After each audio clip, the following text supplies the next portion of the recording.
All right, everyone. Welcome again. We are the Vinyl Community Guncles here to review another album. This time it's one that Richard suggested, and it's one from 2022. It's by John Doe, formerly of the band X, and his solo album called Fables in a Foreign Land. So we will be talking about that one today. We'll all be giving our reviews of that and our rainbow ratings.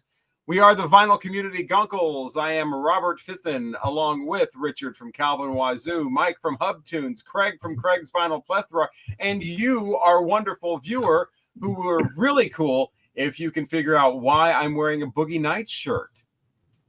I think you know. Because you're Dirk Diggler or whatever his name is? No. Because we're reviewing a John Doe album. Yep. And if you can understand that, then you're really cool. We really appreciate you watching, even if you can't. I appreciate them watching, but I don't understand. Yeah, I mean, so. They probably just turned off. I've seen that movie once.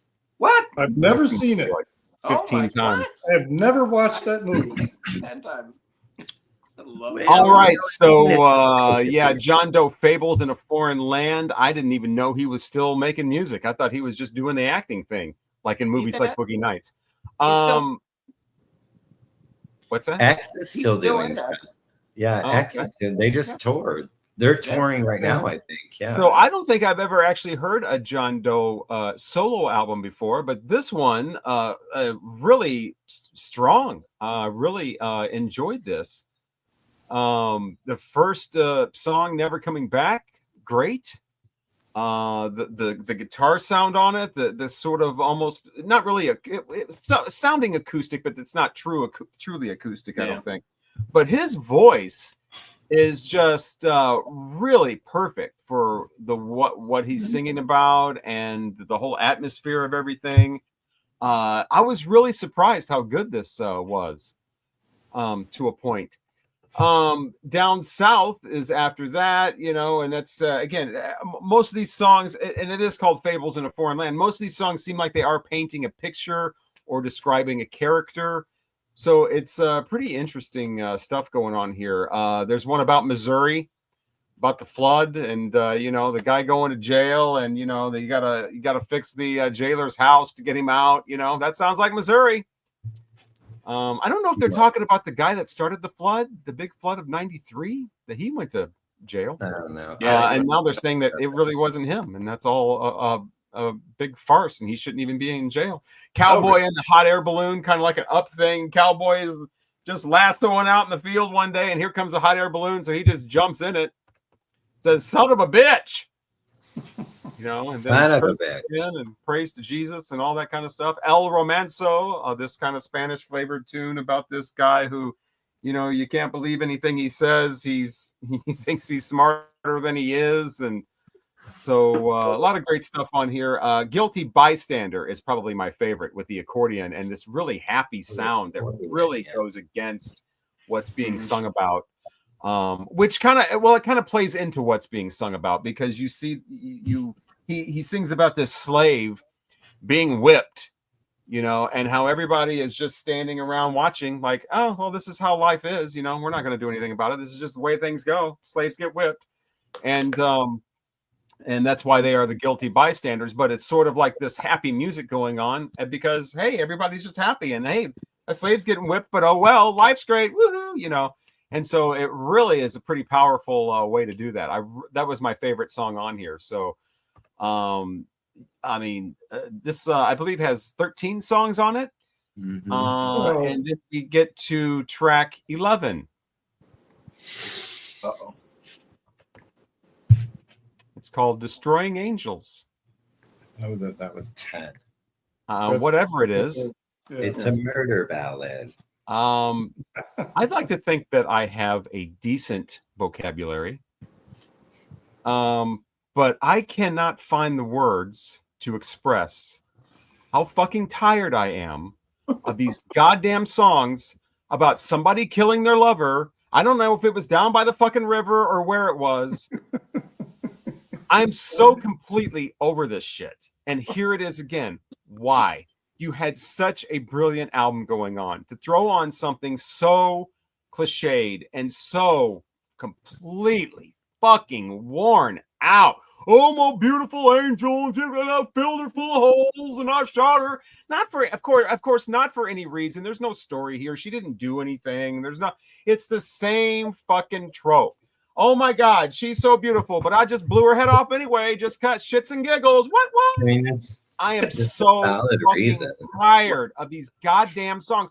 When is it going to stop? When people stop never out 25, 30 years ago. Neil Young did it in 1971. Okay, it's 1971. That's kind of a throwback. You know, we're going to throw back to the 30s and do an old fucking murder ballad. Okay, whatever. And then somebody else does one. Okay, well, this should have ended in the 80s. That should have been the last time we heard shit like this. Somebody killing their fucking girlfriend, blowing her full of holes, or whatever the fuck he says. Wow, did that ruin this whole experience? Why are we doing cliche? I would love to know what the point of that song was on this album, because everything else on here sounds so interesting and so fresh and so like vivid. And then we just get a fucking cliche thrown out. Why not just do a fucking cover of Louie Louie or Yesterday? Oh, yeah. Or Soul Kitchen. I mean, well, I'm talking about covers that have been done a few times, and we don't need to hear another one. Kind of like these stupid. Well, I said Soul Kitchen because X covered Soul Kitchen. That's why I was being really well too. Yes, and they did another one. You don't hear a lot of covers of Soul Kitchens, but you certainly hear a lot of fucking songs like this. And I'm completely disappointed when that came on. It just took the air out of everything. And you know, every great album has a skippable track. This song is worse than skippable. I think that having the album needs to be punished for this. Wow. What could have been a 4.5-star album, I was almost ready to give this thing 5 rainbows. You know what? 3 rainbows. Oh, damn. Fables in a Foreign Land. Vindictive. That's only half a what see you next Tuesday. Fucking girlfriend by the goddamn river. That's a half a rainbow more than Village People, right? Yeah, well, you know, at least they didn't have a murder ballad. You know what? That's what that album needed, a murder ballad. It did need a murder ballad. I shot her down by the river. She was so Nothing's better than shooting her at the river. I just shot her. Had too many Big Macs and wouldn't go on a diet. Nothing's better than the river. I shot my baby. Nothing's better than the river. No, I'll never have a Big Mac again. You have to get. She's dead. This video to get that reference. Yeah. I'm going on a diet because this jailhouse food sucks. Yeah. Why don't you spend the night? Oh, wait, that's going to happen anyway because I'm in a jail because I shot my baby. Yeah, I'm getting sprunky. Wow. Woo! 3 rainbows from Fifth End. Oh, boy. So I do enjoy me some John Doe. I've actually never heard anything solo. I am only familiar with X. Actually, maybe I have. There was another band that he was in, and I think also Exene might have been in it. And Exene co-wrote some of these songs, or one of them. Maybe it was the Missouri song. I can't remember. There was a song on here that I was like, oh, it's got Exene's name on it. I saw X like 13 years ago. They were so much fun. And I mean, they were, you know, getting their senior citizen discounts back then, but and they're still touring. They're still one of my friends just saw them recently and said they were fantastic. And I'm like, okay. I mean, they were like 13, 14 years ago. They were a lot of fun. I don't know where do I begin? This is a line I say quite frequently. It's not horrible. It's not terrible. It just, I didn't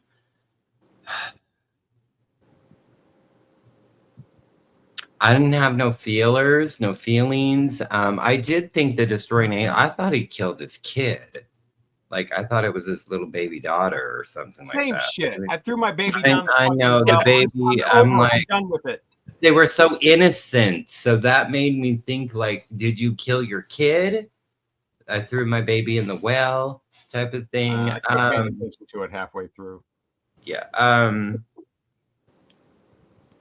John Doe. Yeah. Little fish down by the river. Come back here, man. Give me Same my show. daughter. I loved the cowboy in the hot air balloon, though. I thought that was great. I loved that it. Okay, here's the thing. The bear comes get him. Yeah, well, and where the hell did that come from? I mean, there were some good, just little one-liners in it, and I thought it was a lot of fun. This is what's interesting about this, because we all know that I'm the guy that loves the slow-paced, sad, I'm gonna get the razor and slit my wrists music, and that I love. So again, on paper, this is something that you would go, oh, Craig loves this. Yeah, I thought so too. And I can't say I hate this, because I didn't, but I can't say I love this, and I can't say that I would run out and buy this. I am appreciative that I've heard a John Doe record. I think, didn't he do some stuff like in the 90s or early 2000s as well? It was maybe a little more like X style, like a little more punky, or maybe I'm just making up stories. He had a couple like around 2008, 2007. When did this come out? 2022. Yeah, he had a couple albums in the around. I don't know, and I know Xene's done a couple solo records as well, but and they've both been in different offshoot bands and stuff like that. I just don't really have a lot to say. That's unusual, right? Craig always has something to say. Maybe. But yeah, I'm still gonna give it more than Fifth End. Like, I didn't hate it, and I'm not gonna. I love murder ballads though, so y'all know. That's why I have refrained from doing Nick Cave, because I didn't want to hear Fifth End go on for 50 days about the album called Murder Ballads. So, Wow. I might still do it one day, just to I did that spite you, bitch. So, love you, Fifth End. Yeah, no, I'm gonna do 3.5 because I'm a little bit kinder. And again, I didn't hate this. There wasn't anything that just, I don't know. But I mean, I kind of feel like the Cowboy in the Hot Air Balloon is like worth 3.5 rainbows right there. It was fun. It was, where the hell did that come from? This goddamn hot air balloon coming in. Then I got to get in it, and then I'm having a gay old time. Everything's happening. What's going on? What's happening? The bear shows up. The bear comes. Watch out for those bears. They'll get you. Ooh, bear daddy. All right. So you were talking about John Doe's age. He was 69 when this came out. Okay, and he's 72 now. Yeah. Yeah. Yeah. Wow. I thought this was older. And he was born in Decatur, Illinois. I had no idea. Oh, who knew? Wow. I too had never heard this record. I've always wanted to listen to his solo stuff because I actually like his songs that in X better than hers. And I mean, they're both great. They're both great. I love her. They're just a great band. All their albums are good. Even their most recent ones are still solid, but those first couple are just phenomenal. And but I do always gravitate towards his songs on their records. But yeah, so this it's produced great. I love his voice. It sounds awesome, and I listen to it. By the way, I've switched to Spotify. I no longer use Apple Music. Yeah, I'm the one going to Spotify when everyone else is bailing on it. Yeah, I'm the one in the heart. Yeah, you know what? It just has a little bit more that I'm looking for. But the sound's a little better than Apple Music. Apple Music still sucks. The sound on that's terrible. But it opens with this "Never Coming Back" song. I just loved it. Absolutely loved it. Is overall, it's not in my wheelhouse. but there's a bunch of songs in here I absolutely loved. Definitely Never Coming Back. See the Almighty, you can keep that. Guilty Bystander.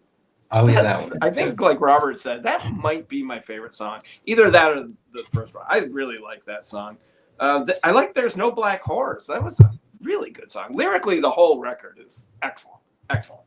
And then The Cowboy and the Hot Air Balloon was a really good song. I totally dig that. Where the hell did that come from? I know, right? It just smack in the middle of the album. Because I was listening to the record because I didn't like Missouri all that much and El Romance. I was kind of like, okay, now I'm, And then that song popped up, and I was like, oh, this is charming and fun and interesting. And then Destroying Angels, I didn't really. I mean, I don't hate it as much as Robert, but it did nothing for me. After the Fall, really didn't do much.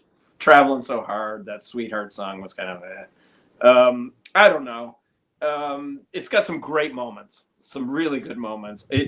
But it's also got a lot of stuff where I'm just like, meh. I'm kind of like Craig. I liked it. I didn't hate it, but But then like I said, there's probably three songs on here that I really, really did enjoy a lot. And like I said, his vocals, I love his vocals, and he sounds great on this record, especially for his age. I've already bookmarked listening to his other records. I won't go into it, but I'm going to listen to more of him and more of his solo stuff. I'm going to give it 3 rainbows. I definitely want to hear more of his stuff. I don't know why I never listened to it before, and I don't know what his other solo records sound like. I don't know. Maybe Richard does, and he can tell us. But I dig John Doe. I think he's a pretty cool dude too. I've seen some interviews with him. He seems just like your neighbor who happens to be in one of the great LA punk bands of all time. He seems like a good dude. And this is not LA punk. This is folksy Americana.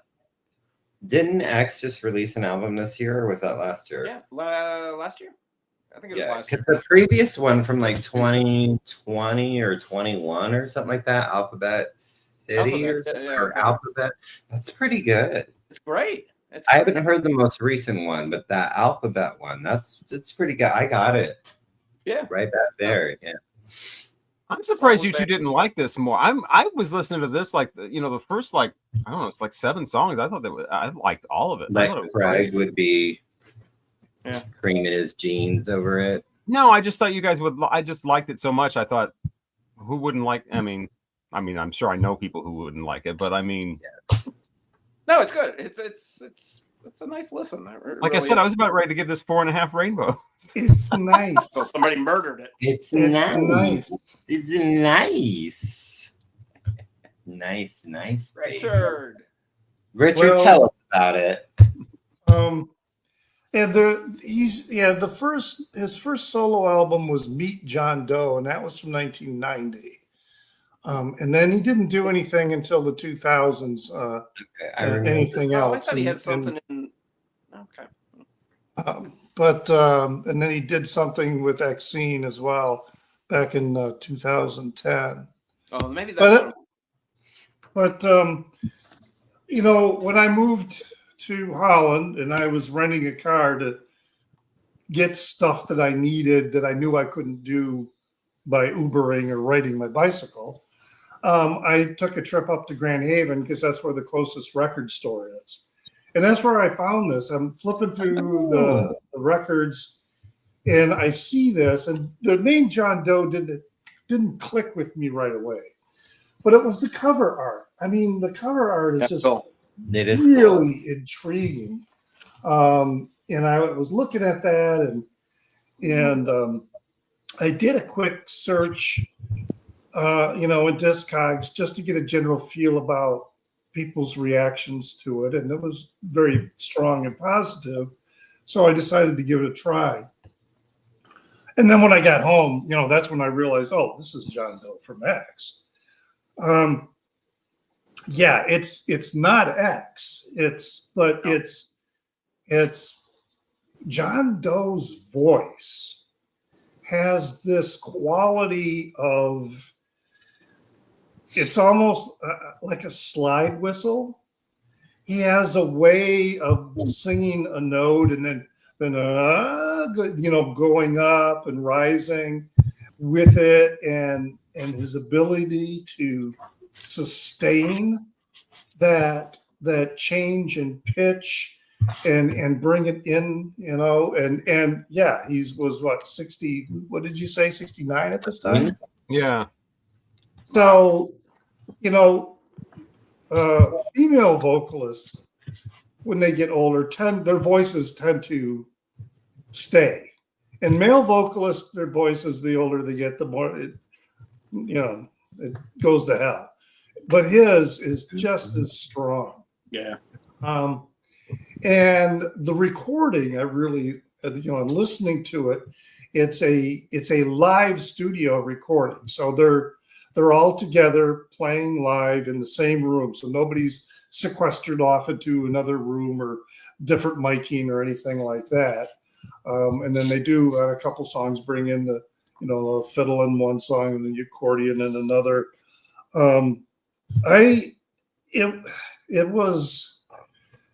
This apparently is the style of music that when he came to LA, this is really what he was about, what he was going to do. And it wasn't until he met Exene, and then the guitarist, I can't remember his name now, from X. He was the one that came up with the idea, let's start a punk band. So while, and then of course we had X. So while that wasn't necessarily his first desire to be a punk band, his songwriting, nonetheless, that style, you can hear it even in this album. The way he is, talking about different people. I don't mind. I knew the murder ballad was going to trigger Robert. I just knew that was going to happen. I didn't think, Robert, you would become so vindictive about it. Oh yeah. Yeah, bitch. But I like Craig. I don't mind murder ballads. They don't drive me crazy. Mm-hmm. But I do agree that they tend to be a bit overdone. But the other songs, again, I go back to his voice and the way he uses his voice in relaying the stories in these songs, and the musicianship, the playing, doing this live recording, which means there are no overdubs. That they're, if they didn't like the first take, they're going to do the whole take over again. I really, really was happy very much, with this record. Really quite surprised by it. And I really, really enjoy it. And I did review it in an earlier video that I made of those records that I picked up. And at that time, I rated it with a 4. But I've been listening to it again over the last few days, and I'm more inclined to give it 4.5 rainbows. Now, it is just some really remarkable songs and remarkable playing. It's not flashy. It's not, but it's more than competent. Oh, yeah. I mean, these guys they're playing really, really well, and they play with a heart and soul, and it's I just really, really like it, and I'm glad I picked it up. It was the cover. That's what drew me to it. Looking at that cover. Covers always draw you. Yeah. You always buy things, especially if they're little naked boys in skimpy underpants. Well, there are those two. Richard's gonna get if it got a skinny young thing in underpants. Richard gonna buy it. Or it could a bare ass on the album. cover of the Young album. boy in the underpants. If it's garbage album, it doesn't matter. Richard gonna buy it because look at him, he's skimpy in his underpants. It's true. It's a true story. Underwear. I do know it's true. True story. Wow. All right, that one gets a 14. Probably should have got a higher score, I would have thought, but I guess not. Well, if Yeah, you I kind were of was. taking it down I was kind of star and surprised a by half, or Craig rainbow and and a Mike half. as well. I thought you guys would have warmed up a little bit more They to it. had better taste than that. Hey, need I remind you though, Robert Fiffin, that I gave it more than you. But I'm known for questionable taste, according to some of the comments. Yeah. Well, yeah. No, it wasn't questionable taste. It just seemed a bit vindictive. Yeah, I know. And you were being a see you next Tuesday with that one, but Well, they don't need to be doing songs like that anymore. We're done with fucking I killed my baby and throw her in the river and threw her in a well. I shot we're my never baby going to down be my done with that, Robert I took Fiffin. her by the hair and Acknowledge and rolled her move around. People are on. being murdered. In the way that it's supposed to be move so like on. I don't know, so provocative. I mean, it's like it's not. I mean, I Well, get that it's there's not, but subjects that get played into the ground, but when it's something like that, it's just like enough. Anyway, next, keeping with what are we current albums, listening to next? I thought we should listen to something from this year. Not 1983. No. Who the hell are you? Came out on the 9th of May that I have never Gonna heard. make a record in the month of May. We know it's not Wet Leg. So we're not, yeah, I'm not into 40-year-old women acting like 12-year-olds, but well, you haven't listened to the new record, but whatever. And they're not in their 40s, but go ahead. They're in their 30s. Late 20s. They're also a 5-piece band. No, they're like in their 30s, aren't they? I don't believe so. Maybe I could be wrong. I could be wrong. I could be right. Well, no, it's not Wet Leg. Knee-jerk opinions are really good at clouding facts. What's that? Well, I'll look it up right now. I think they're in their 30s. I feel that they're. I have no idea. I have no idea either. It's a 5-piece band. I'm not really concerned about. Okay, well, the two girls are come on now. We all know who they're the Wet Wet Legs. It's a kick-ass album, man. I was surprised. I didn't buy the first one, but man, this second one is better. I did. Man, it's great. The new record is fan-fucking-tastic. But what are we going to be listening to, Robert? He's in his looking at their ages because Craig can never be right. Well, I was told I said I could be wrong, and I'm always mixing facts around, which is quite offensive. Ryan Louise Teasdale is 32, okay. And I don't early who's 30s. the other girl on here. They're only mentioning one of them. Her name is it starts with an H. Mm-hmm. What the hell's her name? It's not Hermione. I don't know. 30's young. She's not clickable. But I think they're both in their 30s. Anyway. Yeah, but not in their 40s. I said late 20s. That's early 30s. So what are we I listening was closer than you. No, I work at a record store for giggles once a week. And there's this band that keeps coming up. And they just released a new album, and everybody was coming in wanting that. Oh my God, do you have the blue vinyl version? Oh my God, do you have this? Do you have the, oh my God, do you have it? Do you have it? And I noticed it was a variety of people. It wasn't like, it's all a bunch of teenage girls, or it's all a bunch of 50-year-old men with tattoos, or it's all a bunch of 35-year-old women like in Wet Leg. It's all different types of people. And so I thought, well, this is I want to check this group out. So I thought we could all check them out. Oh, let's check them out. Who are we checking They're called out? Sleep Token. I've heard that name. They're from England. Sleep And Token. their latest album that came out in May is called Even in Arcadia. Even in Arcadia. The album, according to Wikipedia, is alternative metal, Okay. pop, R&B, and djent. And what? DJENT. I don't know what that means, but I don't either. I've So never I heard thought the DJ. alternative They're making metal up new is, genres all the time. It's apparently a Sleep subgenre Token. of progressive metal. I feel like Well, here it is. Yeah. Sleep Okay. Token. It's Okay, a Sleep style of Token. guitar playing. I hope there's not a DJ Progressive is- rhythmic and technical complexity accompanied by a use of polymetric groove. Yeah, I don't know about this. We'll find out. Yeah, we will. We'll excited. find out after we review the albums at the tops and bottoms of 2007. That's coming up next. yeah. And it's all about Sleep Token. I'm frightened, NEM. Won't you please join us for all of Please? that and more coming up as well? We are the What is Vinyl that? Community Guncles. I'm Robert Fitton, along with Hello, Richard here at Kelvin Wazoo. Craig here. Sorry. Craig's final plethora. Mike Ed Hub Love Tunes. you. hopefully we'll talk to you again next time. Oh boy.